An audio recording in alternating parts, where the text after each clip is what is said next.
जिन्होंने भी इस तरह का जघन्य अपराध उस बच्ची के साथ, बिटिया के साथ किया है, हम चाहते हैं उसके साथ कठोर से कठोर कार्रवाई हो। ऐसी कार्रवाई होनी चाहिए जो लेकिन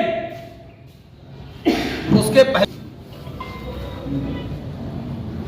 सजा देने की आड़ में, कार्रवाई की आड़ में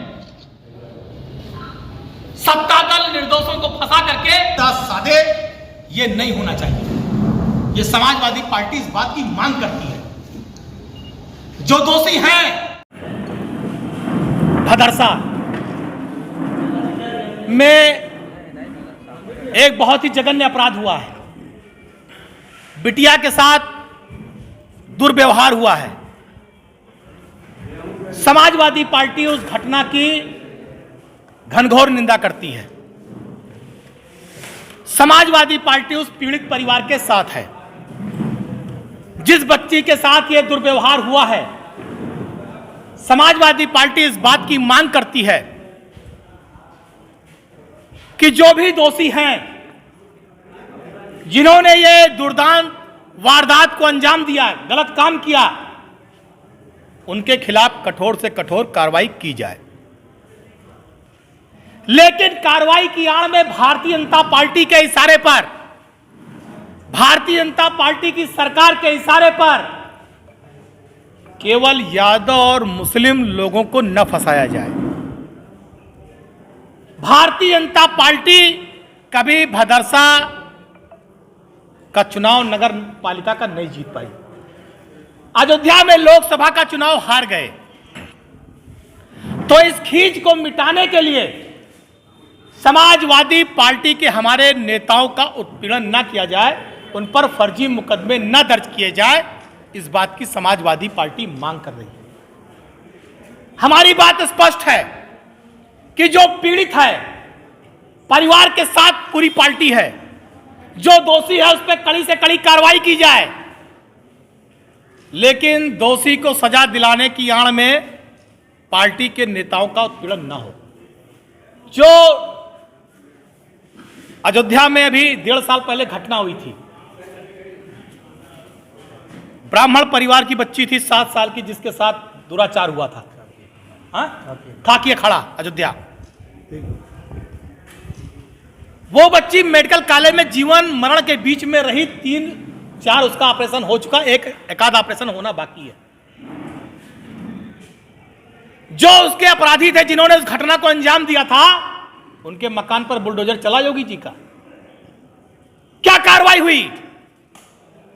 जो उसके अपराधी थे, जिन्होंने उस बच्ची के साथ जघन्य अपराध किया था, क्योंकि योगी सरकार के विधायक और लोग उसको बचा रहे थे अपराधियों को, कोई कार्रवाई नहीं हुई।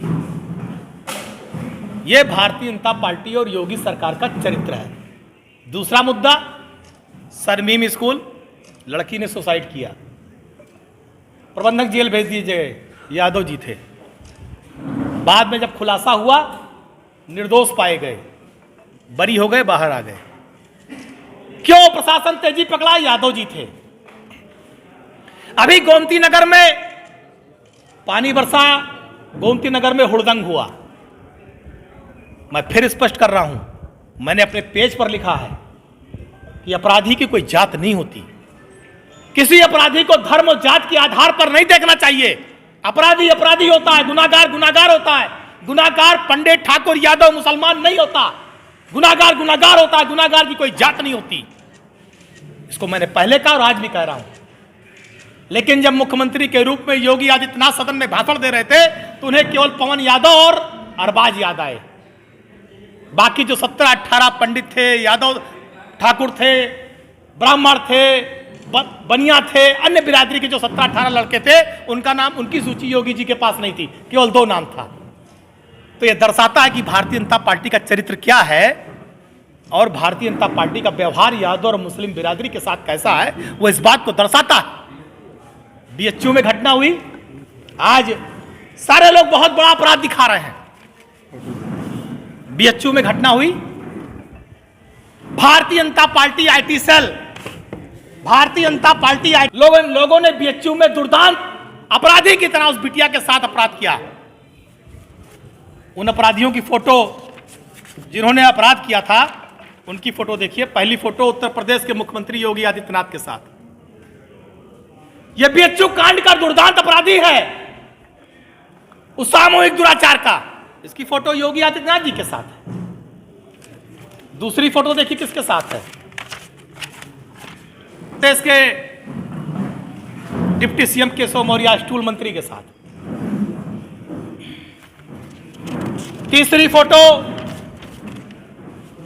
भारतीय जनता पार्टी कार्यालय पर दुर्दांत अपराधी बीएचयू कांड का। चौथी फोटो,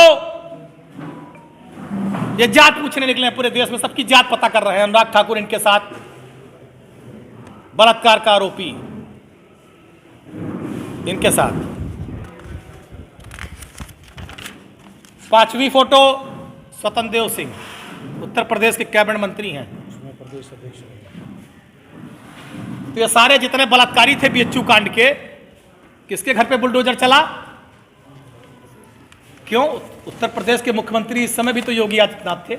क्यों नहीं कार्रवाई की? क्यों नहीं कार्रवाई की?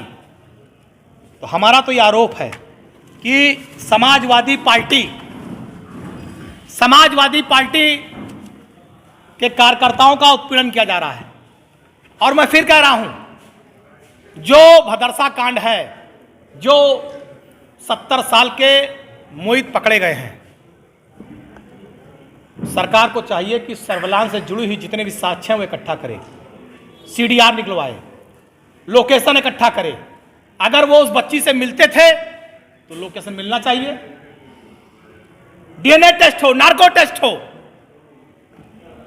जितने तरह के साक्ष्य इकट्ठा हो सकते हैं सर्विलांस के द्वारा, मोबाइल के तथ्यों द्वारा, डीएनए टेस्ट द्वारा, वो सारे टेस्ट हों। अगर मोहित उसमें दोषी पाए जाए तो फांसी दे दी जाए। लेकिन अगर वो निर्दोष साबित होते हैं तो जो उनके घर पे कार्रवाई हो रही है, जो उनका सामाजिक रूप से उनको किया जा रहा है, फिर उसकी जवाबदेही किसकी होगी? दूसरी घटना